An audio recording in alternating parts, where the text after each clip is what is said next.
Hello guys, welcome to the catalyst group. This is Vishal Sharma. कैसे हो आप सभी लोग? I hope you are good and doing well.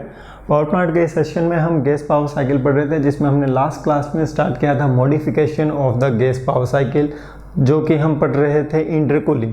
Intercooling में हमने देखा था कि अगर हम इंटरकूलिंग प्रोवाइड करते हैं तो क्या होता है। इंटरकूलिंग प्रोवाइड करने से आपका जो वर्क सप्लाइड होता है सिस्टम को, वो डिक्रीज हो जाता है, विच मीन्स जो हमें वर्क रिक्वायर्ड होता है for the compression, it will be decreases due to the intercooling process. लेकिन अगर हम ओवरऑल इफेक्ट देखते हैं after practical, then the efficiency of the gas Brayton cycle with your intercooling process will be decreases because of the intercooling. ठीक है, ये हमें practical से पता चलता है, ऐसे हम प्रेडिक्ट नहीं कर पाते हैं। इंटरकूलिंग के बाद जो आपका नेक्स्ट मॉडिफिकेशन आज हम डील करने वाले हैं, दैट इज योर रीहीटिंग। तो नेक्स्ट टॉपिक डालेंगे आप, टॉपिक होगा आपका रीहीटिंग इन गैस पावर साइकिल। तो टॉपिक है आपका रीहीटिंग। तो जैसे हम इंटरकूलिंग करते हैं दो कंप्रेसर्स के बीच में, हाई प्रेशर कंप्रेशर और लो प्रेशर कंप्रेशर के बीच में हम क्या करते हैं, इंटरकूलिंग करते हैं। सेम एज दो टरबाइन के बीच में हम करते हैं रीहीटिंग प्रोसेस। क्या करते हैं? रीहीटिंग प्रोसेस करते हैं। तो रीहीटिंग प्रोसेस में क्या होता है, आपके पास दो टरबाइन होंगे, एक होगा आपके पास हाई प्रेशर टरबाइन, दूसरा होगा आपके पास लो प्रेशर टरबाइन। तो एक हाई प्रेशर टरबाइन और लो प्रेशर टरबाइन के बीच में हम क्या करने वाले हैं, रीहीटिंग प्रोसेस करने वाले हैं। अगर हम बात करते हैं हमारे रीहीटिंग प्रोसेस के कंपोनेंट्स की, तो सबसे पहला कंपोनेंट, जैसा कि आपको पता होगा, सबसे पहला कंपोनेंट होता है इस साइकिल का, दैट इज द कंप्रेशर। सबसे पहला कंपोनेंट क्या होता है? कंप्रेशर होता है। सो ये है आपका compressor. So this is the C. Compressor से कंप्रेस होने के बाद वर्किंग फ्लूइड आपका एंटर करता है आपके कंबशन चेंबर में। किस में एंटर करता है? कंबशन चेंबर में। So this is what, this is the combustion chamber. ये क्या है आपका? कंबशन चेंबर है। कंबशन चेंबर में हम कांस्टेंट प्रेशर पर वर्किंग फ्लूइड को हीट प्रोवाइड करते हैं, उसका हीट का एडिशन करते हैं। So this is the combustion chamber. तो ये आपको पॉइंट याद रखना है कि इसके बाद ये कहाँ एंटर करता है? कंबशन चेंबर में एंटर करता है। कंबशन चैम्बर में एंटर करने के बाद जब वो एग्जिट करता है तो उसका जो टेम्परेचर होता है, उसका जो प्रेशर होता है, वो बहुत ही ज़्यादा होता है। प्रेशर को हम कंप्रेशर में इंक्रीज़ कर चुके होते हैं और टेम्परेचर को हम इंक्रीज़ करते हैं इन योर कंबशन चैम्बर। साथ ही साथ उसमें कुछ ना कुछ मास ऑफ फ्यूल भी ऐड होता है in case of your open cycle.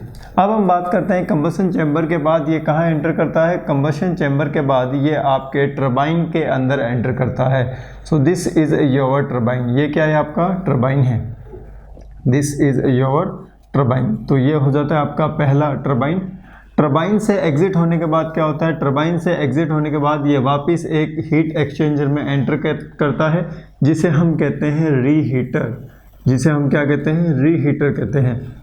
इस टरबाइन में हम पूरा एक्सपेंशन नहीं करवाते हैं, इस टरबाइन में हम थोड़ा सा एक्सपेंशन करवाते हैं और थोड़ा सा एक्सपेंशन करवाने के बाद वापस से हम वर्किंग फ्लूइड को रीहीटर के अंदर एंटर करवाते हैं, so that its temperature will be increase at the constant pressure. After increasing the temperature at the constant pressure, it will again enter into the turbine. ये किस में एंटर करता है? टरबाइन में एंटर करता है। So this is the turbine, जहां पर उसका क्या होता है? कंप्लीट एक्सपेंशन हो जाता है। एक्सपेंशन होने के बाद आपका वर्किंग फ्लूइड यहाँ से ऐसे बाहर निकल जाता है, यहाँ से ऐसे बाहर निकल जाता है। और उसके बाद अगर यहाँ पर आप बीच में इंटरकूलर लगाना चाहो, अगर आपको ये क्लोज्ड बनाना है तो आप यहाँ पर इंटरकूलर लगा सकते हो। सो दिस इज द इंटरकूलर। ये क्या है? यहाँ पर आपके इंटरकूलर है। तो ये है आपका इंटरकूलर। अगर आप इंटरकूलर नहीं लगाओगे तो ये आपकी जो साइकिल रहेगी ये ओपन साइकिल रहेगी। तो इंटरकूलर से निकलने के बाद ये आपका वापस कंप्रेशर के अंदर एंटर हो जाता है। तो अगर हम पॉइंट मार्क करते हैं तो देखिए क्या होगा। So this is the state 1, this is the state 2 and this is the state 3। State 3 से ही आपका टरबाइन में एंटर करता है और स्टेट 4 से एग्जिट करता है और 4 से ही आपका रीहीटर में एंटर करेगा and at the state 5 it will B exit. तो ये होगी आपकी स्टेट 5, ये होगी आपकी state 6, this is the state 6 and again this is the state 1।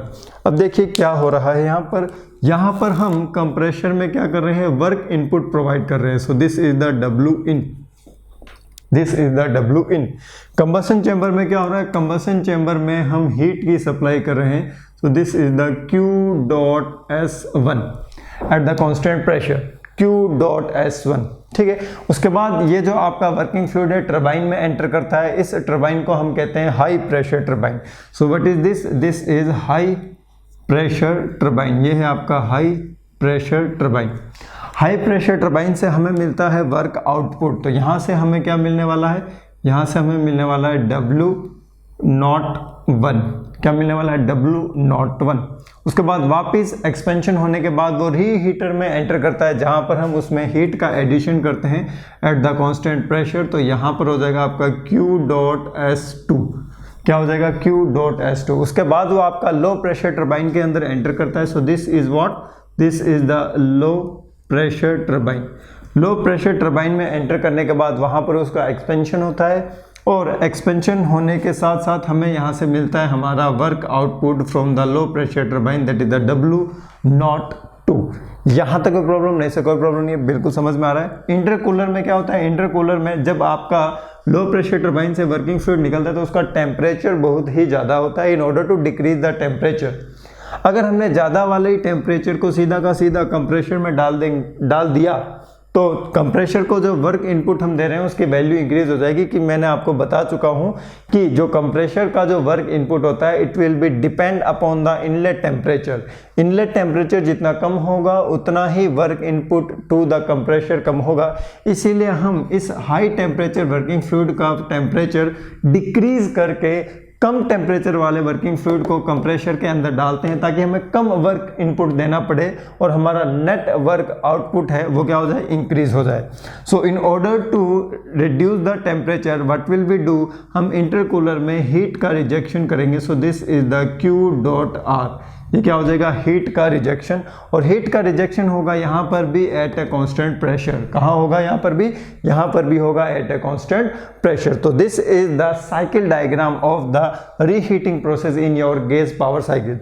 Now come to the TS diagram of this cycle, कि इसका TS डायग्राम आपको कैसा नजर आएगा। और जल्दी से अगर आपने बना लिया है तो आप मैच कीजिए कि TS डायग्राम आपका सही है या नहीं है। So this is your TS diagram, तो ये है आपका T और ये है आपका S डायग्राम। तो देखिए सबसे पहले दो प्रेशर लाइन ड्रॉ कर लीजिए। तो these are the two pressure lines, clear है। हम हमेशा ये चाहेंगे कि हम कोई भी मॉडिफिकेशन करें, कोई भी मॉडिफिकेशन कीजिए, लेकिन आपका जो T मिनिमम है और जो आपका T मैक्सिमम है साइकिल का वो कभी भी चेंज नहीं होना चाहिए, ठीक है। अब आते हैं, देखिए सबसे पहले वन स्टेट की ओर आते हैं। So this is your isentropic compression, this is your isentropic compression. तो ये है आपका point number 1, this is the point number 2, so this is the isentropic compression. After isentropic compression now come to the combustion chamber. हम आते हैं 2 से suppose यहाँ पहुँच जाते हैं हम 3 पर। सो this is what, this is your combustion chamber. यहाँ पर हम कर रहे हैं हीट का एडिशन। उसके बाद हम जा रहे हैं हमारे हाई प्रेशर टरबाइन में, जहाँ पर हो रहा है उसका आइसेंट्रोपिक एक्सपेंशन। उसके बाद वापस हम हीट का एडिशन कर रहे हैं एट द कांस्टेंट प्रेशर, और हम वापस इस टेम्परेचर तक पहुंच चुके हैं, इससे ज़्यादा हम नहीं करेंगे। उसके बाद क्या होगा, और वापस आपका एक्सपेंशन होगा और आप पहुंच जाओगे यहाँ पर। सो this is your 3 to 4 and this is 4 to 5 and this is the 5 to 6 and again 6 to 1। यहाँ तक कोई प्रॉब्लम नहीं सर, कोई प्रॉब्लम नहीं है, बिल्कुल सिंपल सी चीज़ें हैं, ठीक है। देखिए ये बिल्कुल सिंपल चीज़ें हैं, अगर आप इसमें ज़्यादा गौर करोगे तो आप इसका खुद एनालिसिस कर सकते हो, बस थोड़ी सी मेहनत की ज़रूरत होगी। सो this is the state number 4, this is the state number 4 at the exit of the high pressure turbine. अब देखिए अगर मैं साइकिल में आपको शो करना चाहूँ, यहाँ जो मैंने आपको साइक्लिक प्रोसेस बनाया है TS डायग्राम में, अगर मैं इसमें शो करना चाहूँ ये डिफरेंट वेरियस वर्क इनपुट और हीट सप्लाइड और रिजेक्शन को, तो वो देखिए कैसे होगा। तो ये वर्क इनपुट कहाँ पर है sir, this is the work input, ये है आपका वर्क इनपुट। तो W.in। उसके बाद हम क्या कर रहे हैं 2 to 3 में, वहाँ देखिए 2 to 3 में सर हम हीट की सप्लाई कर रहे हैं एट द कांस्टेंट प्रेशर। सो हम यहाँ पर हीट की सप्लाई कर रहे हैं। So this is the Q.S1, ये क्या है आपका Q.S1। उसके बाद 3 to 4 में क्या हो रहा है, वहाँ देखिए सर 3 to 4 में हाई प्रेशर टरबाइन से हमें वर्क आउटपुट मिल रहा है। तो यहाँ पर क्या होगा, देखिए यहाँ पर आपको मिल रहा है W01। उसके बाद सर हम 4 to 5 प्रोसेस में हम क्या कर रहे हैं सर, हम 4 to 5 प्रोसेस में हीट की सप्लाई कर रहे हैं। सो दिस इज द, यहाँ लिख देता हूँ Q.S2, ये क्या हो जाएगा Q.S2 हो जाएगा। और 5 to 6 प्रोसेस में हम क्या कर रहे हैं, वहाँ देखिए 5 to 6 प्रोसेस में अगेन हम लो प्रेशर टरबाइन में वर्क आउटपुट को प्राप्त कर रहे हैं। तो यहाँ पर क्या हो जाएगा आपका W02, ये क्या हो जाएगा आपका W02। उसके बाद देखिए 6 to 1 में क्या हो रहा है, 6 to 1 में कांस्टेंट प्रेशर पर हीट का रिजेक्शन हो रहा है। तो यहाँ पर देखिए कांस्टेंट प्रेशर हीट रिजेक्शन, तो ये हो जाएगा आपके हीट रिजेक्शन Q.R। यहाँ तक कोई प्रॉब्लम नहीं सर, कोई प्रॉब्लम वाली बात नहीं है। अब इसका हम एनालिसिस करते हैं कि रीहीटिंग करने से क्या फ़र्क पड़ता है। अगर हम रीहीटिंग नहीं करते, अगर हम रीहीटर नहीं लगाते तो हम देखिए क्या होता, अगर हम ये वाला रीहीटर नहीं लगाते, ये वाला, तो हम सीधा यहाँ से नीचे आ जाते, हम यहाँ से सीधा नीचे आ जाते और हमारा जो पॉइंट होता 4 वो यहाँ होता, दैट इज़ द 4 मतलब रीहीटिंग करने से टीएस डायग्राम का जो एरिया है वो इंक्रीज हो चुका है। रीहीटिंग करने से टीएस डायग्राम का जो एरिया है वो क्या हो चुका है, इंक्रीज हो चुका है। मतलब नेट हीट इंटरेक्शन क्या हो चुका है आपका, इंक्रीज हो चुका है। अब हम बात करते हैं हमारे पीवी डायग्राम की। तो जब मैं पीवी डायग्राम की बात करूंगा तो I don't need this diagram. तो ये साइकिल आप देख के पीवी डायग्राम बनाने की कोशिश कीजिए कि आपको पीवी डायग्राम कैसा नजर आएगा। जल्दी से बनाइए पीवी डायग्राम, आपको कैसा नजर आएगा। Pause the video and draw the PV diagram of the gas power cycle with the reheating process. Now come to the PV diagram. PV diagram में क्या होगा, so this is your P axis and this one is your V axis. तो ये है आपका P और ये है आपका वी एक्सिस है। तो देखिए यहाँ पर 3 प्रेशर लाइन है, तो 3 प्रेशर लाइन आप यहाँ पर ड्रॉ कर लीजिए एक बार। So this is the first one, this is the second one and this is the third one. So these are the 3 pressure lines. ये क्या आपकी 3 प्रेशर लाइन है, इनकी रिक्वायरमेंट होगी अभी यहाँ पर। और अगर आप ऐसे प्रेशर लाइन ड्रॉ करके डायग्राम बनाएंगे तो आपको डायग्राम बनाने में बहुत ही ज़्यादा सहूलियत होने वाली है, बहुत ही ज़्यादा एडवांटेज मिलने वाला है। Now come to the state 1। State 1 पे हम आते हैं, कहीं भी मार्क कर सकते हो। सो this is the state 1। State 1 से 2 में क्या हो रहा है, स्टेट 1 से स्टेट 2 में हो रहा है आपका isentropic compression. So this is the 1 point and this is the 2 point. यहाँ पर हो रहा है आपका आइसेंट्रोपिक कंप्रेशन हो रहा है। उसके बाद स्टेट 2 से स्टेट 3 में, यानी प्रोसेस 2 to 3 में क्या हो रहा है, प्रोसेस 2 to 3 में हीट एडिशन हो रहा है at the constant pressure. So this is the heat addition at the constant pressure. यहाँ आ जाएगा आपके 3 नंबर पॉइंट। उसके बाद क्या हो रहा है, 3 से 4 में हो रहा है आपका आइसेंट्रोपिक एक्सपेंशन। तो ये हो रहा आपका आइसेंट्रोपिक एक्सपेंशन 3 से 4 स्टेट में। ठीक है, 3 स्टेट से 4 स्टेट पहुंच गया, मतलब प्रोसेस 3 to 4। फिर 4 से 5 क्या हो रहा है, 4 से 5 वापस आपका कांस्टेंट प्रेशर हीट एडिशन हो रहा है इन योर रीहीटर। तो यहाँ पर देखिए क्या हो रहा है, 4 से 5, this is the 4 and this one is the 5। तो 4 से 5 क्या हो रहा है आपका, 4 से 5 हो रहा है constant pressure heat addition in your reheater. फिर 5 to 6 क्या हो रहा है, 5 to 6 हो रहा है आपका again isentropic expansion. So this is the point number 6। तो ये हो गया आपका प्रोसेस 5 to 6। 6 to 1 में क्या हो रहा था सर, 6 to 1 में कांस्टेंट प्रेशर हीट रिजेक्शन हो रहा था इन योर इंटरकूलर। क्या हो रहा था, इंटरकूलर में आपका हीट रिजेक्शन हो रहा था। तो सभी ये जो पॉइंट्स यहाँ मैं अगर ड्रॉ करने की कोशिश करूँ तो देखिए यहाँ क्या होगा sir, this is the work input to the compressor. ये कंप्रेशर को दिया गया वर्क ही है। और यहाँ पर क्या है सर, यहाँ पर है heat addition at the constant pressure. यहाँ भी sir heat addition at the constant pressure. साथ ही साथ हमें यहाँ पर 2 जगह वर्क आउटपुट मिलने वाला है। So this is your W01 and this is your W02। तो हमें यहाँ पर लो प्रेशर टरबाइन और हाई प्रेशर टरबाइन से 2 जगह से वर्क आउटपुट मिलने वाला है। साथ ही साथ हम यहाँ पर हीट रिजेक्शन भी कर रहे हैं एट कांस्टेंट प्रेशर। तो पीवी डायग्राम और टीएस डायग्राम आई होप आपको क्लियर हो चुका होगा।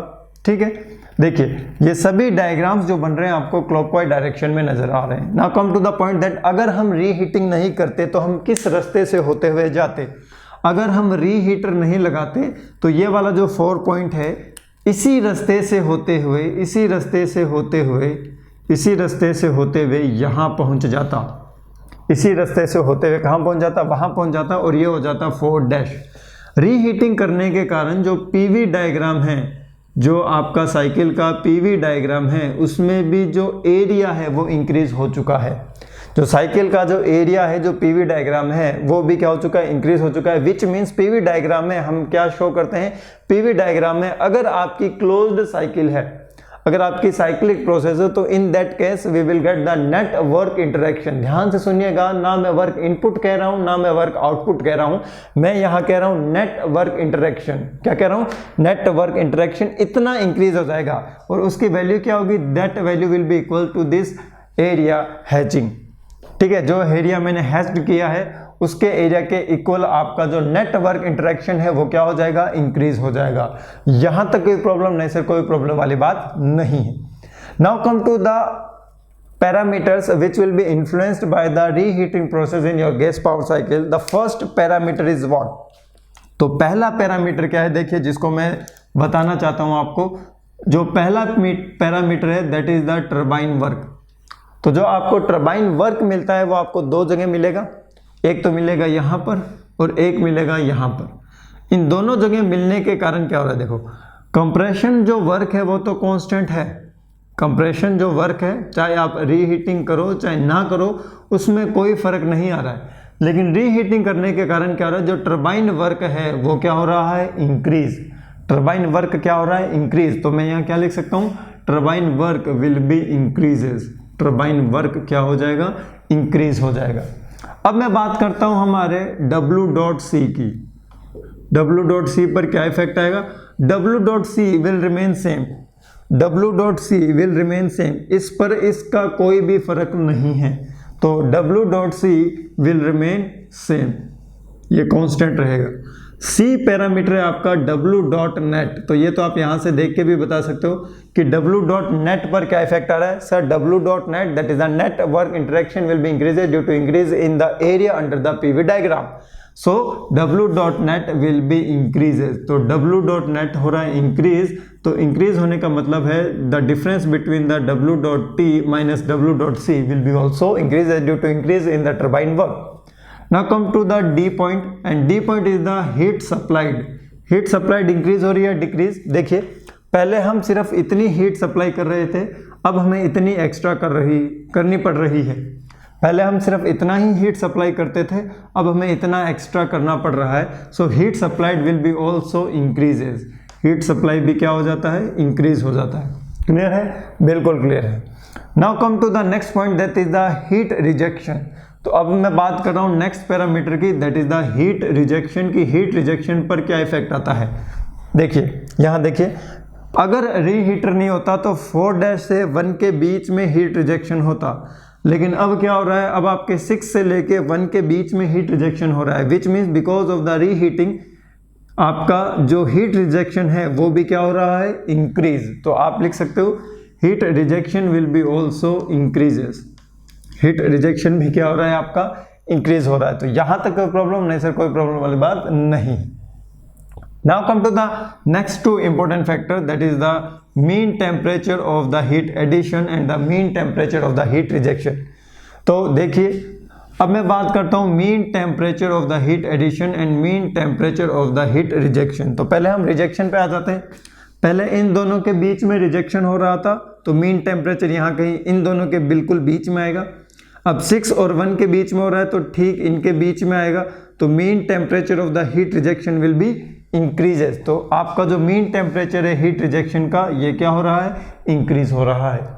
सेम एज अगर हम बात करते हैं mean temperature of the heat addition, तो यहाँ पर 2 जगह हीट एडिशन हो रही है।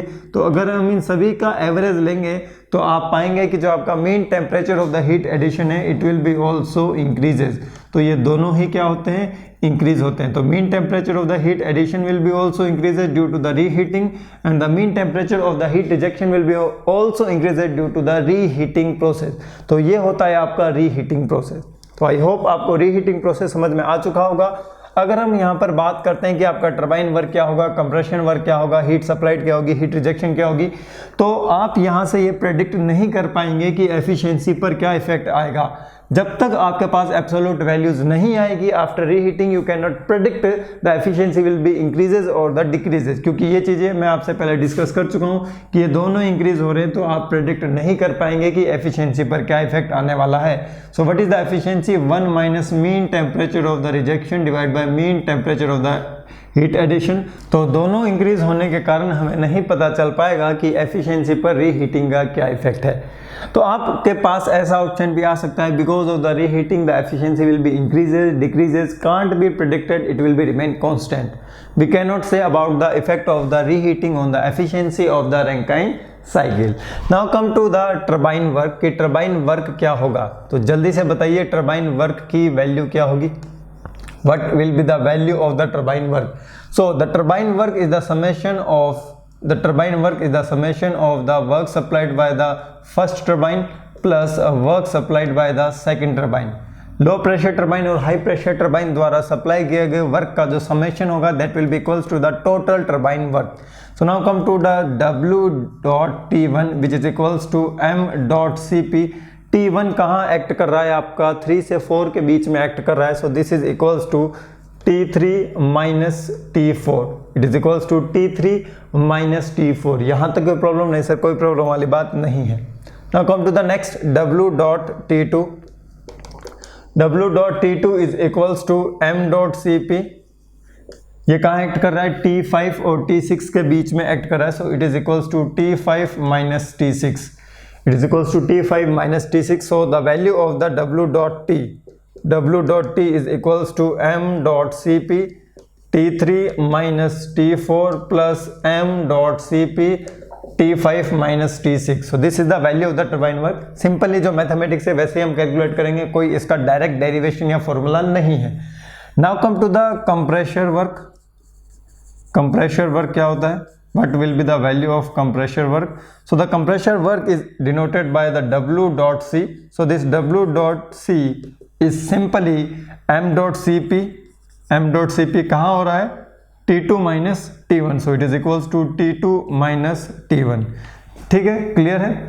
इसी को हम क्या लिखते हैं, इसी को हम लिखते हैं W0 और इसी को हम क्या लिख सकते हैं, इसको हम लिख सकते हैं W.in, कितना वर्क इनपुट आपने सप्लाई किया है। Now come to the heat addition at the heat rejection. Heat addition और हीट रिजेक्शन की वैल्यू क्या होगी, यहाँ लिखता हूँ मैं, we don't record this. Heat addition और हीट रिजेक्शन की वैल्यू क्या होने वाली है। हम यहाँ पर दो जगह हीट एडिशन कर रहे हैं लेकिन हम एक ही जगह हीट का क्या कर रहे हैं, rejection. So now come to the heat addition कि what will be the value of the heat addition. तो हीट एडिशन दो जगह हो रहा है और कांस्टेंट प्रेशर पर भी हो रहा है। तो देखिए, so heat supplied will be equals to Q.S1 plus Q.S2। So what will be the value of the Q.S1, it will be equals to M.Cp। जल्दी से बताओ, M.Cp T3 minus T2। So it is equals to M.Cp T3 minus T2। ज़्यादा में से कम को घटाना, ठीक है। Now come to the Q.S2 which is equals to M.Cp, कहाँ हो रहा है 5 से 4 के बीच में। So it is equals to T5 minus T4। So this is the value of the Q.S। Now come to the heat rejection. So what will be the value of the heat rejection. Simple analysis करेंगे हम इसका, कोई भी derivation नहीं करेंगे efficiency का। So heat rejection Q.R will be equals to M.Cp। किस किस के बीच में हो रहा है, 6 और 1 के बीच में हो रहा है। So this is equals to T6 minus T1। So this is the value of the heat addition and the heat rejection in your reheating process. Now come to the efficiency of the reheating. Efficiency क्या होगी reheating की, it is equals to W.net, it is equals to W.net divided by heat supplied. So what is W.net? WT1 WT2 minus WC. So W.T1 इसे हम note में show करें तो हम इसको नोट में ही करते हैं। So W01 plus W02 minus W input not divide by heat supplied, that is the Q.S1 plus Q.S2। इसका कोई डेरिवेशन नहीं होगा, सिंपली आपको वैल्यूज गिवन होगी, you have to calculate the all this value, all this temperature along with the values of the turbine work, compressor work and heat addition and the heat rejection. तो ये होता है आपका reheating process. Reheating complete होने के बाद अब हम आते हैं हमारे नेक्स्ट टॉपिक पर, और काफ़ी इंपॉर्टेंट टॉपिक है ये, जो आपके काफ़ी आगे आने वाले टाइम में यूज़ में आएगा। और हम ये फाइंड आउट करना चाहते हैं कि जो हम इंटरकूलिंग करते हैं, इंटरकूलिंग का हमारा मेन एम क्या होता है। इंटरकूलिंग का हमारा एम होता है in order to reduce the work input to to the compressor. जो हम कंप्रेशर को वर्क इनपुट प्रोवाइड कर रहे हैं उसको डिक्रीज करने के लिए, in order to decrease the work input to the compressor, उसको डिक्रीज करने के लिए हम क्या करते हैं, हम प्रोवाइड करते हैं इंटरकूलिंग। हम क्या प्रोवाइड करते हैं, इंटरकूलिंग प्रोवाइड करते हैं। तो नेक्स्ट टॉपिक डालिए for perfect intercooling. For perfect intercooling मतलब हम परफेक्ट इंटरकूलिंग करेंगे। For perfect intercooling the minimum work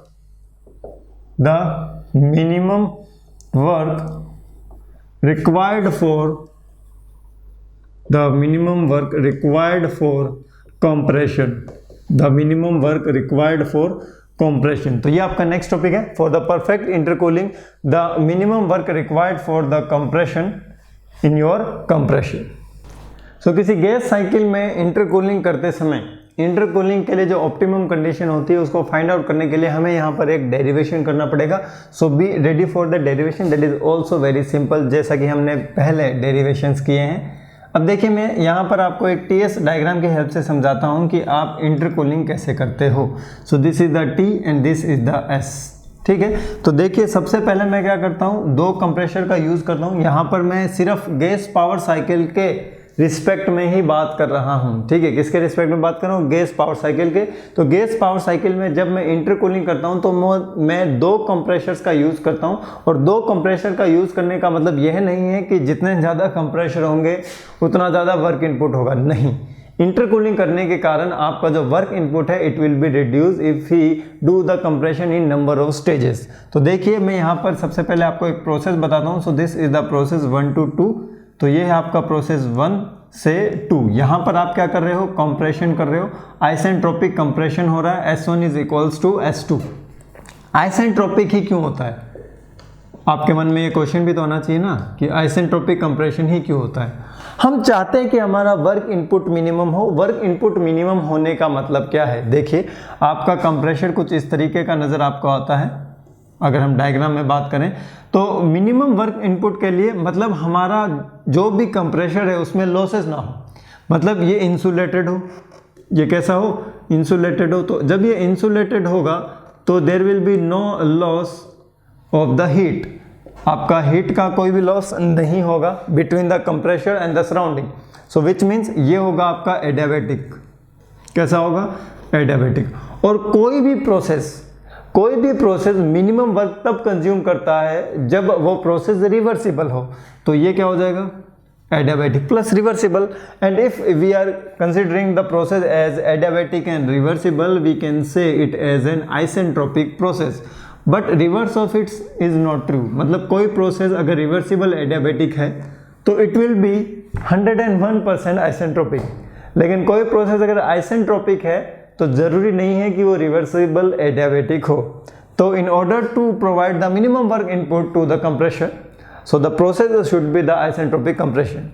So this is your pressure line 1 and this is your intermediate pressure line. ये आपकी intermediate pressure line है। इसके बाद मैं क्या करता हूँ, इसका इंटरकूलिंग करता हूँ। सो this is the process 1, this is the process 2 और ये आपका प्रोसेस 3 हो गया इंटरकूलिंग वाला डायग्राम देखना जाके अभी। सो this is the 3 to 4 process और यहाँ पर आपका प्रोसेस कंप्लीट होता है, ठीक है। तो देखिए फॉर परफेक्ट इंटरकूलिंग जो T1 की वैल्यू है वो T3 के इक्वल होनी चाहिए। मतलब ये जो दो कंप्रेशर है आपके नजर आ रहे हैं क्या, कंप्रेशर आ रहे हैं क्या नजर, देखो एक तो ये है आपका कंप्रेशर W इनपुट 1 और एक है ये वाला आपका कंप्रेशर W इनपुट 2। तो पहले वाले कंप्रेशर के इनलेट पर टेम्परेचर और दूसरे वाले कंप्रेशर के इनलेट पर टेम्परेचर सेम होगा फॉर परफेक्ट इंटरकूलिंग कंडीशन। ध्यान से सुन लीजिएगा मेरा ये स्टेटमेंट। उसके बाद मैं क्या करता हूँ, 1 से 2 कंप्रेशन करता हूँ, 2 से 3 इंटरकूलिंग करता हूँ। इंटरकूलिंग का मतलब मैं करता हूँ हीट का रिजेक्शन। तो 2 से 3 प्रोसेस में होता है हीट का rejection. So this is the Q.R1 eight the constant pressure. हम क्या करना चाहते हैं, हम यहाँ पर जो समेशन है आपके W इनपुट 1 और W इनपुट 2, मतलब WC1 और WC2 का जो समेशन है उसको मिनिमम करना चाहते हैं। तो यहाँ पर आइए, पहले इस तरफ आइए। So work required for compression, work required for compression, ये क्या होगा, ये होगा आपका W.C which is equals to M.Cp, M.Cp मत लिखिए, बाद में लिख लेंगे नेक्स्ट स्टेप में। So this is equals to W.input 1 plus W.input 2, जिसको आप लिख सकते हो W.C1 प्लस W.C2। ठीक है, कोई भी टर्मिनोलॉजी आप यूज में ले सकते हो, you are independent of that, आप इंटेंसिव प्रॉपर्टी हो। ठीक है, so this is equals to W.input which is equals to, ये क्या होगा, ये होगा आपका M.Cp। अब यहाँ पर आइए, सो यहाँ पर आपको फाइनली यहाँ से लेके यहाँ पहुँचना था, यहाँ से लेके यहाँ पहुँचना था। सो this is the pressure P1, this is the pressure P2, this is the intermediate pressure. आपको प्रेशर P1 से P2 तक पहुँचना था, लेकिन आप क्या कर रहे हो, पहले थोड़ा सा कंप्रेशन करते हो, इंटरकूलिंग करते हो, फिर और कंप्रेशन करते हो। मतलब आप दो स्टेजेस में P1 से P2 तक पहुंच रहे हो, और जिस स्टेज तक आप कंप्रेशन करते हो उस इंटरमीडिएट प्रेशर को मैंने नाम दे दिया है P इंटरमीडिएट। मतलब आपके पहले कंप्रेशर के एग्जिट पर या फिर आपके दूसरे कंप्रेशर के इनलेट पर जो प्रेशर होगा उसे मैं कह रहा हूं इंटरमीडिएट प्रेशर। देखो, आपको जाना था सपोज 64 तक, 4 से 64, आप क्या कर रहे हो, आप जा रहे हो पहले 4 से 16, फिर 16 से जा रहे हो 64, तो ये हो जाएगा आपका P1, ये हो जाएगा आपका P2, ये हो जाएगा आपका P इंटरमीडिएट। मतलब आपको P1 से P2 जाना था, आप डायरेक्ट नहीं जा रहे हो, पहले आप 4 से 16 तक कंप्रेशन करते हो, उसके बाद इंटरकूलिंग करते हो, टेम्परेचर रिड्यूस करते हो, और फिर 16 से 64 तक कंप्रेशन करते हो। तो P इंटरमीडिएट क्या हो जाता है, यहाँ पर 16 हो जाता है। यहाँ तक कोई प्रॉब्लम नहीं सर, कोई प्रॉब्लम वाली बात नहीं है। So it is just an example, ये सिर्फ एक एग्जाम्पल के तौर पर मैंने आपको समझाया, इसका इस डेरिवेशन से कोई लेना देना नहीं है, ये सिर्फ समझने के लिए। So it will be equals to M.Cp। M.Cp कहाँ से कहाँ टेम्परेचर है सर, T2 माइनस T1 है। So this is equals to T2 minus T1 plus M.Cp, उसमें कहाँ से कहाँ टेम्परेचर है sir, T4 minus T3 temperature है। सो T4 minus T3। So this is the work input to the compressors, दोनों compressors को जो मैं टोटल वर्क इनपुट दे रहा हूँ उसकी वैल्यू है ये। तो M.Cp दोनों में कॉमन है, कॉमन ले लीजिए। तो W.input क्या हो जाएगा, W.input will be equals to M.Cp T2 minus T1 plus T4 minus T3, T4 minus T3। So this is the value of the W.input and for the perfect intercooling, यहाँ लिख सकते हो आप, for perfect intercooling. Perfect intercooling की क्या condition है, जल्दी से देखो डायग्राम में। For perfect intercooling T1 will be equals to T3, so T3 will be equals to T1। ऐसा नहीं है माइनस माइनस काट दो, प्लस माइनस कटता है, ठीक है, जल्दबाजी में। W.input will be equals to M.Cp T2 plus T4 minus 2 times of T1। So this is the value of the W.in। यहाँ तक कोई प्रॉब्लम नहीं सर, कोई प्रॉब्लम वाली बात नहीं है, सिंपल है ना, बिल्कुल सिंपल है। ऐसा ही हमने एक डेरिवेशन और किया था मैक्सिमम वर्क आउटपुट के लिए, ऑप्टिमम वर्क के लिए, तो वो डेरिवेशन भी आप देखिएगा। अब मैं यहाँ पर क्या करता हूँ, यहाँ पर मैं T1 को कॉमन लेता हूँ, तो W.input will be equals to M.Cp T1 in bracket T2 divide by T1 plus T4 divide by T1 minus 2। यहाँ तक कोई प्रॉब्लम नहीं सर, कोई प्रॉब्लम नहीं है। अब देखो T2 divide by T1, T2 divide by T1 will be equals to, T1 किसके करस्पॉन्डिंग है, T1 आपके P1 के करस्पॉन्डिंग है, सो डिवाइड बाय P1, और T2 किसके करस्पॉन्डिंग है, T2 आपके P इंटरमीडिएट के करस्पॉन्डिंग है, so it will B P intermediate. ये क्या हो जाएगा आपका P इंटरमीडिएट हो जाएगा। और इन दोनों में रिलेशन क्या होगा, 1 से 2 प्रोसेस कौन सा है आपका, आइसेंट्रोपिक प्रोसेस है। So T2 divide by T1 will be equals to P intermediate divide by P1 raise to power gamma minus 1 divide by gamma. तो ये आ गई आपके T2 डिवाइड बाई T1 की value. Now come to the T4 divide by T1। So T4 divide by T1 is equals to T3, कोई problem नहीं है। T1 को मैं क्या लिख सकता हूँ T3, so T4 divide by T1 which is equals to T4 divide by T3 which is equals to P2 divide by P intermediate, P2 divide by P intermediate raise to the power gamma minus 1 divide by gamma, raise to the power gamma minus 1 divide by gamma. यहाँ तक कोई problem नहीं है।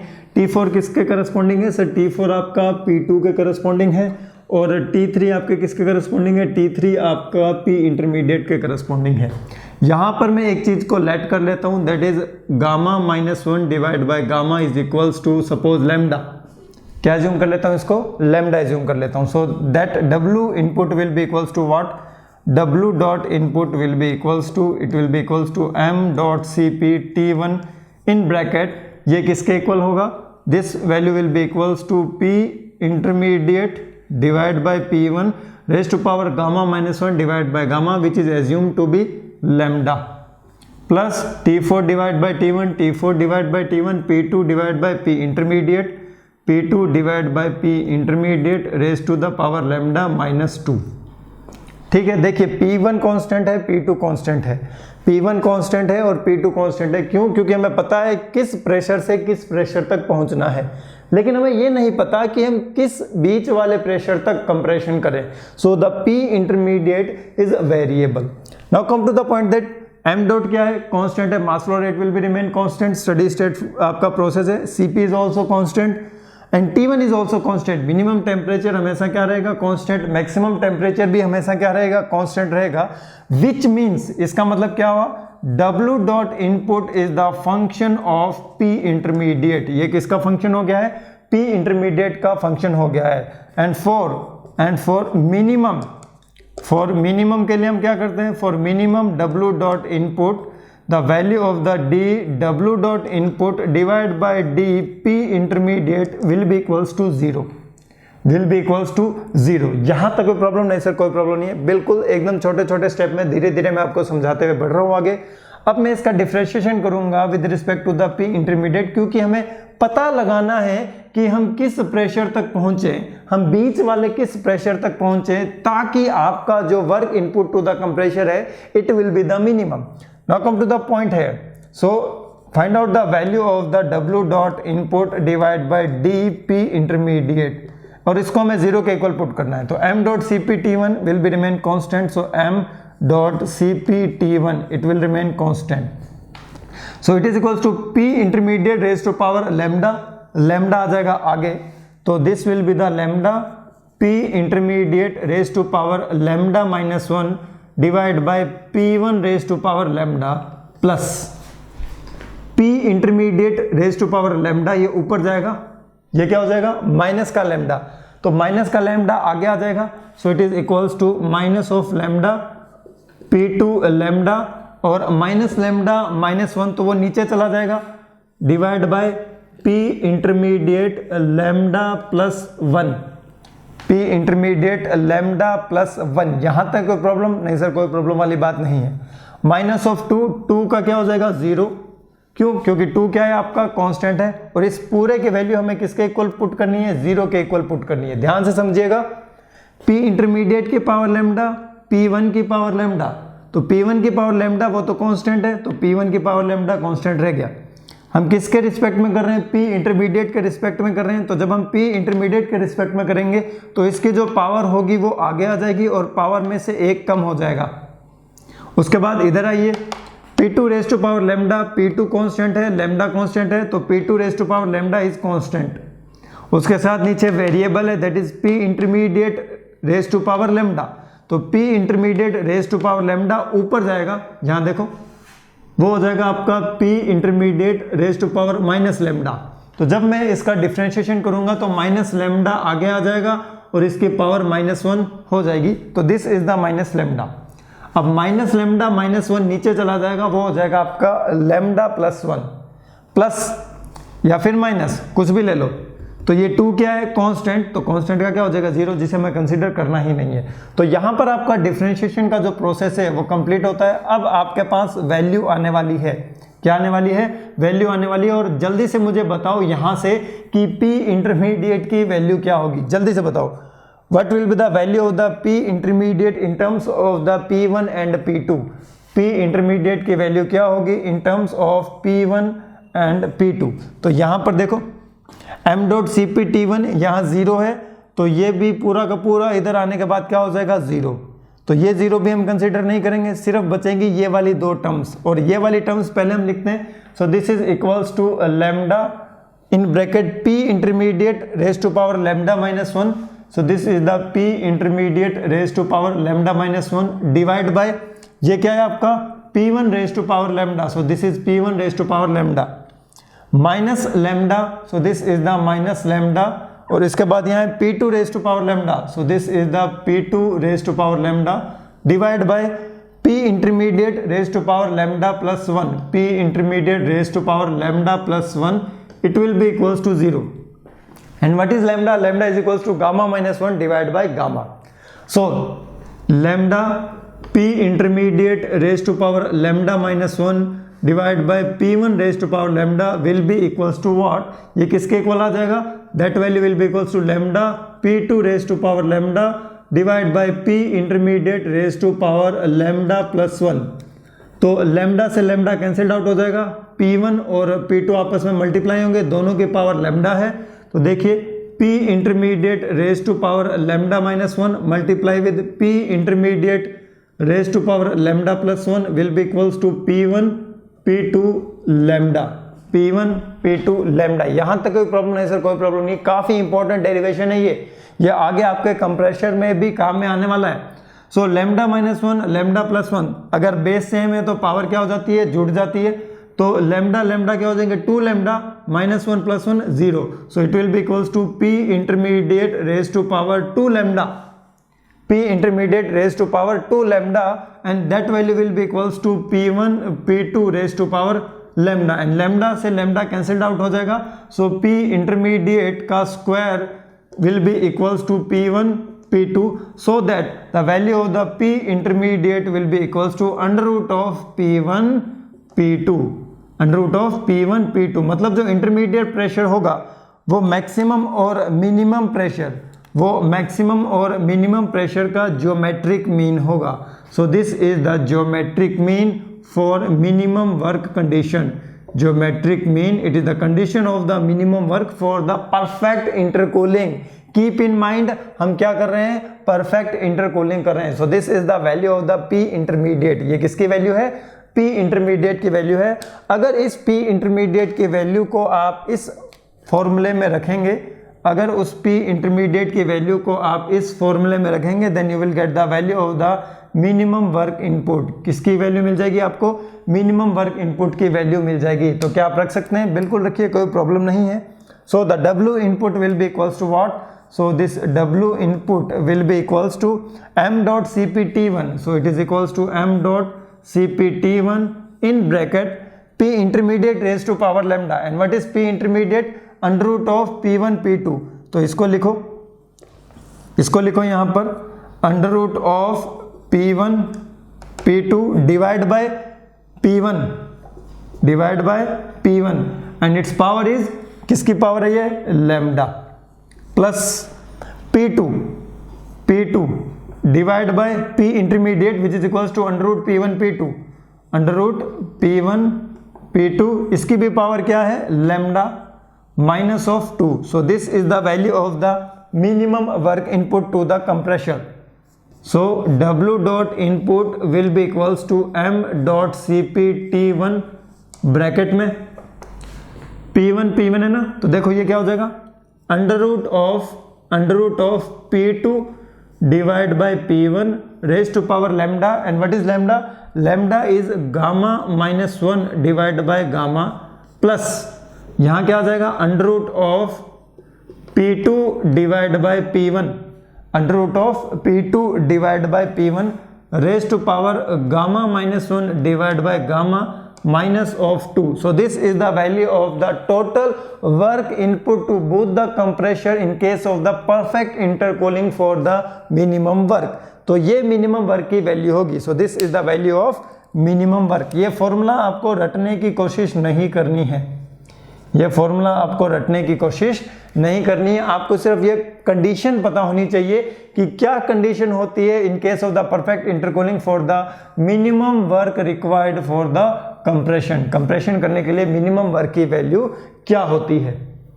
अगर हम यहाँ पर दो कंप्रेशर्स को कंसीडर करें, किसको कंसीडर करें, दो कंप्रेशर को कंसीडर करें, तो उस कंडीशन में क्या होगा, हम दो कंप्रेशर को कंसीडर करते हैं और फिर हम फाइंड आउट करते हैं कि उनकी वैल्यू क्या होती है। क्लियर है, बिल्कुल से क्लियर है, कोई प्रॉब्लम नहीं है। अब वीडियो पॉज करके पहले कंप्रेशर 1 के लिए वर्क इनपुट की वैल्यू कैलकुलेट करो, फिर कंप्रेशर 2 के लिए वर्क इनपुट की वैल्यू को कैलकुलेट करो और दोनों को जोड़ दो, then you will get the value of the minimum work input. तो एक तो इस तरीके से आप मिनिमम वर्क इनपुट ले सकते हो, एक दूसरा तरीका और है, मैं आपको बताता हूं। देखिए, आपको सिर्फ कंडीशन पता होनी चाहिए। क्या पता होनी चाहिए, कंडीशन। तो अब मैं सी के टर्म्स में लिखता हूं।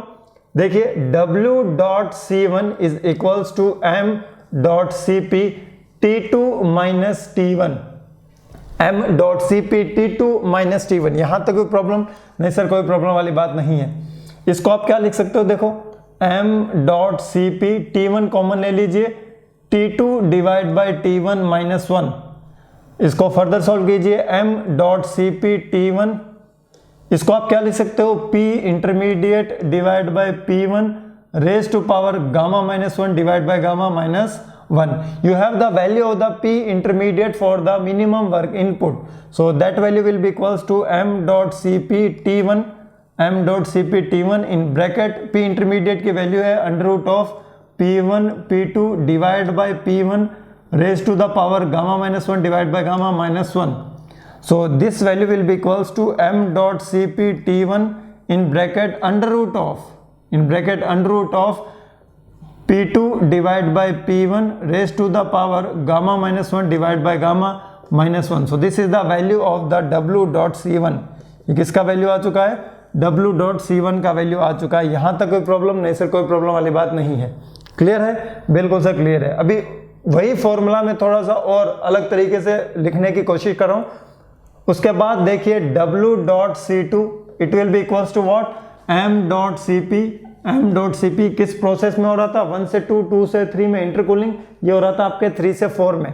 सो it is equals to T4 minus T3, और T3 की वैल्यू किसके इक्वल थी, T1 के इक्वल थी। कोई प्रॉब्लम इसमें नहीं, प्रॉब्लम नहीं है।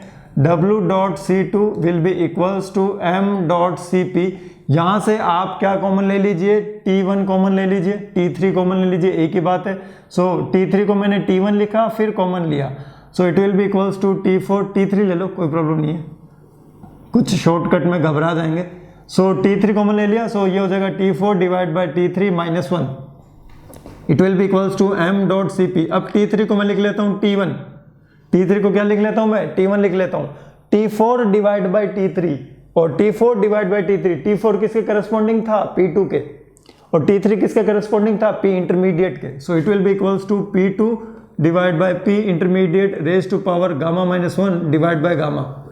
ठीक है, this value will be equals to M.Cp T1 in bracket, ये P इंटरमीडिएट की वैल्यू पुट कर दो, P2 divide by under root of P1 P2 raise to power gamma minus 1 divide by gamma, gamma minus 1 divide by gamma. यहाँ तक कोई problem नहीं है। Minus of 1, minus of 1, तो सोल्व करो इसको। M.Cp T1, M.Cp T1 क्या बचेगा, in bracket of P2 divide by P1 under root of raise to the power gamma minus 1 divide by gamma minus 1। So this is the value of the W.C2, this is the value of the W.C2। दोनों को जोड़ो, you will get the value of W.C। So W.C is equals to W.C1 plus W.C2। दोनों में M.Cp T1 common है, M.Cp T1 common है, under root of P2 by P1 raise to power gamma minus 1 by gamma minus 1, under root of P2 divide by P1 raise to power gamma minus 1 divide by gamma minus 1। तो ये क्या हो जाएगा, this value will be equals to 2M.Cp T1, 2M.Cp T1 in bracket under root of P2 divide by P1 raise to the power gamma minus 1 divide by gamma minus 1। ये वही formula है, ये वही फॉर्मूला है, बस थोड़ा सा ध्यान से देखो और अब आपको पता चल जाएगा कि क्या फॉर्मूला है। थोड़ा सा ध्यान से देखो, आपको पता चल जाएगा कि ये डेरिवेशन मैंने क्यों किया। ये इसलिए किया ताकि आपको समझ में आ जाए कि जो हमने उसमें डायरेक्ट वैल्यू पुट करके टोटल W डॉट C की वैल्यू फाइंड आउट की थी, वो हम इस तरीके से भी फाइंड आउट कर सकते हैं। इसीलिए मैंने कहा था आपको डेरिवेशन आपको रटना नहीं है। अब देखो क्या हो रहा है, under root of P2 divide by P1 gamma minus 1 divide by gamma, P2 divide by P1 gamma minus 1 divide by gamma, ये क्या हो जाएगा 2 P2 divide by P1 raise to power gamma minus 1 divide by gamma minus of 2। तो जब मैं 2 बाहर common लूंगा तो ये 2 आ जाएगा, यहां से भी 2 बाहर आ जाएगा और इन दोनों का 2 भी कहां जाएगा, बाहर आ जाएगा। और अंदर क्या बचेगा, under root of P2 divide by P1 raise to power gamma minus 1 divide by gamma minus of 1, minus of 1। तो ये फॉर्मूला आपको क्या रखना पड़ेगा, याद, ये वाला। इसलिए मैंने कहा था ये वाला आपको याद नहीं रखना है, तो ये वाला फॉर्मूला आपको क्या रखना है, याद रखने का इन द सेंस है, अगर आपको ऐसा आता है ना, ऐसे, तो ऐसे आने के बाद आप क्या कर सकते हो, P इंटरमीडिएट की वैल्यू यहाँ पुट कर सकते हो। But we have to do, we have to just put the value of the P intermediate. हमें सिर्फ P इंटरमीडिएट की वैल्यू को पुट करना है। फाइनली आप कैसे भी करके उस डेरिवेशन तक पहुंच जाओगे। सो this is the condition for the perfect intercooling, कि आपका P इंटरमीडिएट आपके मैक्सिमम और मिनिमम टेम्परेचर का क्या होना चाहिए, जियोमेट्रिक मीन होना चाहिए। क्या होना चाहिए, जियोमेट्रिक मीन होना चाहिए। सपोज अब मैं क्या लेता हूं, एक कंडीशन ले लेता हूं, फिर आपको पता चल जाएगा कि जियोमेट्रिक मीन का फिजिकल सिग्निफिकेंस क्या है, किस तरीके से आप पहचान सकते हो। अगर आपके क्वेश्चन में न्यूमेरिकल वैल्यू दे दी तो आप इंटरमीडिएट प्रेशर कैसे निकालोगे। यहां तो 2 ही कंप्रेशर है, यहां तो 2 ही कंप्रेशर है, 3 कंप्रेशर के लिए भी हम ऐसी कंडीशन फाइंड आउट करेंगे, लेकिन थोड़ा आगे, उसके लिए आपको पेशेंस रखना पड़ेगा। तो अब इसका फिजिकल सिग्निफिकेंस समझो होता क्या है।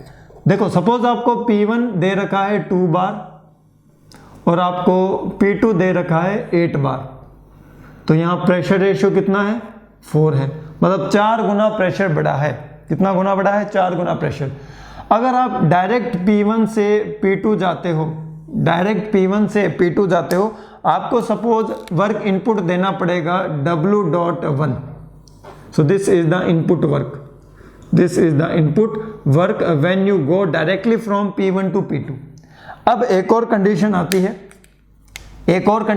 है, कि P1 दे रखा है 2 बार और P2 दे रखा है आपको 8 बार। सेम कंडीशन में ले लेता हूं, यहां पर मैं क्या करता हूं, यहां पर मैं प्रेशर रेशियो चेंज कर देता हूं। क्या कर देता हूं, प्रेशर रेशियो चेंज कर देता हूं। मैं यहां पर कहता हूं आप 2 प्रेशर रेशियो से क्या कीजिए, कंप्रेशन कीजिए 2 अलग अलग स्टेजेस में। तो देखिए P1 से हम जाएंगे P इंटरमीडिएट पर और P इंटरमीडिएट से हम जाएंगे P2 पर। तो ये क्या है, 2 मल्टीप्लाई विद प्रेशर रेशियो, ये तो है आपका P1 2, इंटरमीडिएट क्या हो जाएगा 2 × 2 4, ये क्या हो जाएगा 4 × 2 8। तो मतलब आप जाओगे 2 से 4 और 4 से 8, तो इंटरमीडिएट प्रेशर कितना है, 4 है। इंटरमीडिएट प्रेशर कितना है, 4 है। अब ये डिसाइड कैसे हुआ कि हम 2 ही प्रेशर लें, 2 ही प्रेशर लें। ये डिसाइड ऐसे हुआ है कि यहाँ पर प्रेशर रेशियो बहुत ज़्यादा था, यहाँ पर प्रेशर रेशियो बहुत ही ज़्यादा था, तो मिनिमम वर्क इनपुट के लिए हमने क्या किया, हमने इंटरमीडिएट प्रेशर को फाइंड आउट करने का फंडा लगाया। तो हमने इंटरमीडिएट प्रेशर निकाला 2 × 8, that intermediate pressure will be equals to √16, intermediate pressure will be equals to 4। मतलब कैसे भी करके अगर हम इंटरमीडिएट प्रेशर को 4 रखेंगे, अगर हम इंटरमीडिएट प्रेशर को 4 रखेंगे तो उस कंडीशन में जो हमारा वर्क इनपुट होगा वो क्या होगा, मिनिमम। सपोज यहाँ देखो, यहाँ पर आपको मान लो देना पड़ रहा है W11 और यहाँ पर आपको मान लो देना पड़ रहा है W12, तो जो W.2 होगा वो होगा W11 प्लस W12, इन दोनों का समेशन होगा ना। 2 से 4 पहुंचोगे तब वर्क देना पड़ेगा, 4 से 8 पहुंचोगे तब वर्क देना पड़ेगा, और 2 से 4 पहुंचने के लिए प्रेशर रेशियो 2 होना चाहिए, 4 से 8 पहुंचने के लिए प्रेशर रेशियो 2 होना चाहिए। अब ये वाला जो W.2 आ रहा है और ये वाला जो W.1 आ रहा है, इनमें से ज़्यादा कौन सा होगा, सर जो W.1 होगा it will be more than the W.2। But ये इनपुट वर्क है और हम हमेशा चाहेंगे कि इनपुट वर्क क्या रहे, minimum, because we are using the gas power cycle. Net work done हमेशा क्या रहना चाहिए, मैक्सिमम रहना चाहिए। तो इस तरीके से आप इंटरमीडिएट प्रेशर का यूज करते हुए आप अपने कंप्रेशर को देने वाले वर्क को कम कर सकते हो। And at this point your chapter has been completed, और चैप्टर आपका कंप्लीट होने के बाद फाइनली अब मैं आपको एक अच्छा सा न्यूमेरिकल क्वेश्चन देता हूँ. This question is for your homework. जिस क्वेश्चन में जितने मॉडिफिकेशन हो सकते थे उतने मॉडिफिकेशन को हमने प्रोवाइड करने की कोशिश की है. इस क्वेश्चन में आपको रीहीटिंग में मिलेगा, आपको इंटरकूलिंग भी मिलने वाला है, ठीक है, आपको रीजनरेशन प्रोसेस भी मिलने वाला है. काफ़ी अच्छा क्वेश्चन है और लेंथी क्वेश्चन है, और सिर्फ इसी क्वेश्चन को करने के बाद, सिर्फ इसी क्वेश्चन को करने के बाद कैसा भी क्वेश्चन हो आप कहीं नहीं अटकेंगे. एक क्वेश्चन देता हूं मैं आपको आपके लिए, तो इस क्वेश्चन को करने के बाद आपको खुद को करना है सेल्फ, आपको इसका सिस्टम का डायग्राम बनाना है, आपको PVTS डायग्राम बनाना है, ठीक है, दोनों डायग्राम बनाना है, PV डायग्राम भी बनाना है, TS डायग्राम भी बनाना है. PVTS डायग्राम बनाने के बाद आपको इस क्वेश्चन को क्या करना है, सोल्व करना है, और बहुत पेशेंस के साथ क्वेश्चन सोल्व करना है. इस क्वेश्चन को सोल्व करने में कम से कम 20 से 25 मिनट जरूर लगेंगे. तो क्वेश्चन क्या है, एक कन्वेंशनल टाइप क्वेश्चन है आपका, काफ़ी लेंथी क्वेश्चन रहेगा, जिसमें जितने भी मॉडिफिकेशन हो सकते हैं, जैसा कि मैं कहता रहा हूँ, सारे मॉडिफिकेशन मैंने प्रोवाइड कर दिए हैं. तो क्वेश्चन क्या है, मेरे साथ क्वेश्चन लिखिए. सो this is the question. Question है आपका, air enters the compressor of a gas turbine. Air enters the compressor. Air enters the compressor of a gas turbine. Air enters the compressor of a gas turbine cycle. Gas turbine cycle. तो यहाँ पर आप gas turbine cycle मत लिखो, सीधा simple लिख लो, air enters the compressor of a gas cycle at pressure दे रखा है उन्होंने 100 kilo pascal, at 100 kilo pascal, comma, और टेम्परेचर दे रखा है 300 केल्विन. टेम्परेचर दे रखा है 300 kelvin with a volumetric flow rate of 5 meter cube per second. तो वॉल्यूमेट्रिक फ्लो रेट दे रखा है with a volumetric flow rate of 5 meter cube per second. Volumetric flow rate of 5 meter cube per second, and with the help of this inlet condition you can calculate the value of the mass flow rate of the working fluid. The air is compressed in 2 stages. अब यहाँ पर compression भी क्या हो रहा है, 2 stages में हो रहा है. The air is compressed, आज ही करना ये क्वेश्चन, in 2 stages, कल के लिए मत छोड़ना. The air is compressed in 2 stages, और ये जो स्टेजेस दे रखी है उसमें प्रेशर भी आपको दे रखा है to 1200 kilopascal with intercooling to 300 Kelvin. To 1200 kilopascal with intercooling to 300 Kelvin with intercooling कर रहा है, मतलब परफेक्ट इंटरकूलिंग है. विद इंटरकूलिंग, और इंटरकूलिंग में इसने टेम्परेचर दे रखा है कि हम कितने टेम्परेचर तक नीचे जाने वाले हैं. That is the 300 kelvin between stages of pressure of 350 kilo pascal. Intercooling 300 kelvin between stages at pressure of, और प्रेशर दे रखा है उसने 350 किलो पास्कल. तो 350 kilo pascal. So this is the pressure. The turbine inlet temperature is 1400 kelvin. The turbine inlet temperature मतलब maximum temperature. The turbine inlet temperature is 1400 kelvin. तो ये maximum temperature की वैल्यू है. So it is 1400 kelvin and expansion occurs in 2 stages with reheat 2. And expansion भी यहाँ पर 2 stages में, and expansion occurs in 2 stages, और 2 स्टेजेस में हो रहा है. 2 stages with reheat to 1340 kelvin. With reheat to 1340 kelvin. तो यहाँ टेम्परेचर हम 1400 तक नहीं पहुँच रहे, 1340 तक ही पहुँच रहे. Between the stages at a pressure of 350 kilo pascal.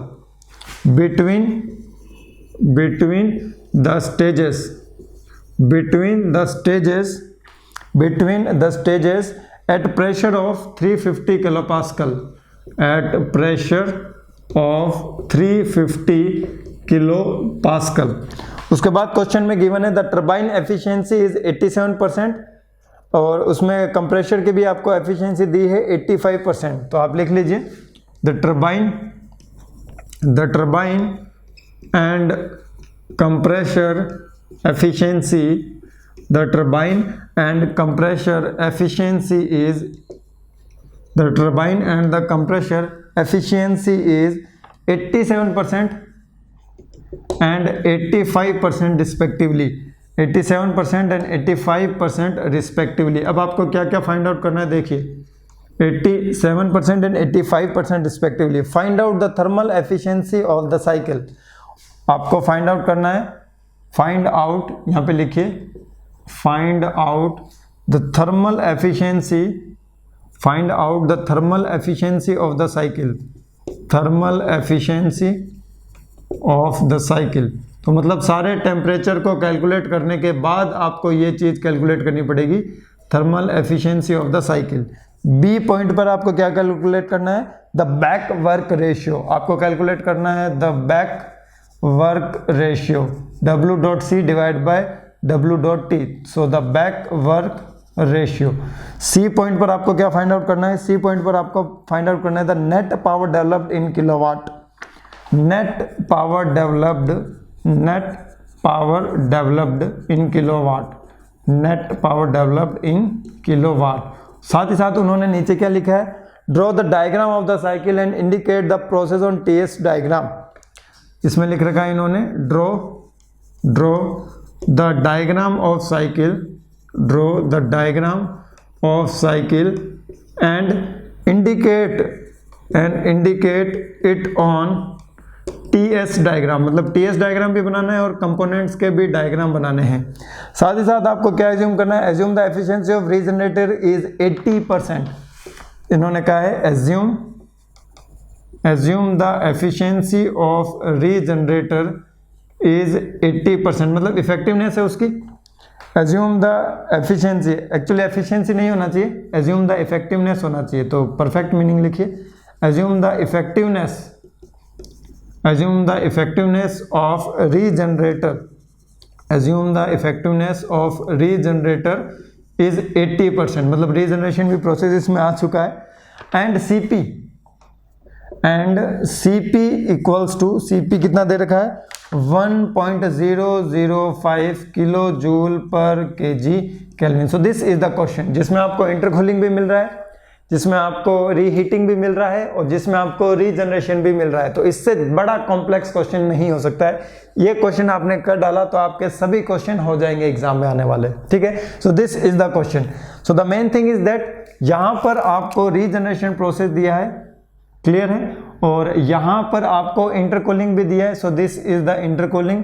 और उसके बाद आपको एक्सपेंशन भी दिया है विद रीहीटिंग, एक्सपेंशन भी दिया है विद रीहीटिंग। साथ ही साथ में आपको टरबाइन और कंप्रेशर की आइसेंट्रोपिक एफिशिएंसी भी दी है, टरबाइन और कंप्रेशर की आइसेंट्रोपिक एफिशिएंसी भी दी है। तो मतलब काफ़ी अच्छा क्वेश्चन है, इससे अच्छा क्वेश्चन हो भी नहीं सकता। तो देखिए अगर हम बात करते हैं इसके कंपोनेंट्स की, तो कंपोनेंट्स अगर आप देखेंगे, चलो इस क्वेश्चन को आप ही सॉल्व कीजिए। So this question is for you, आपको पूरा कंपोनेंट डायग्राम बनाना है, PVTS डायग्राम जो भी आप बनाना चाहते हो बना लीजिएगा, कोई प्रॉब्लम नहीं है। तो यहाँ पर आपका जो ये गैस पावर साइकिल का जो पार्ट है ये कंप्लीट होता है। This is the chapter 1। I hope आपने इस चैप्टर को अच्छे से एंजॉय किया होगा और जितने भी यहाँ पर डेरिवेशन थे उनको सिर्फ एक बार आप खुद करके देखिएगा और फिर जो मैंने ऑप्टिमम कंडीशंस वहाँ से ड्राइव किए हैं उनको याद करने की कोशिश कीजिएगा। तो मिलते हैं हम हमारे नेक्स्ट क्लास में, हम नेक्स्ट क्लास में नेक्स्ट चैप्टर स्टार्ट करेंगे। तब तक के लिए bye bye, take care, best of luck.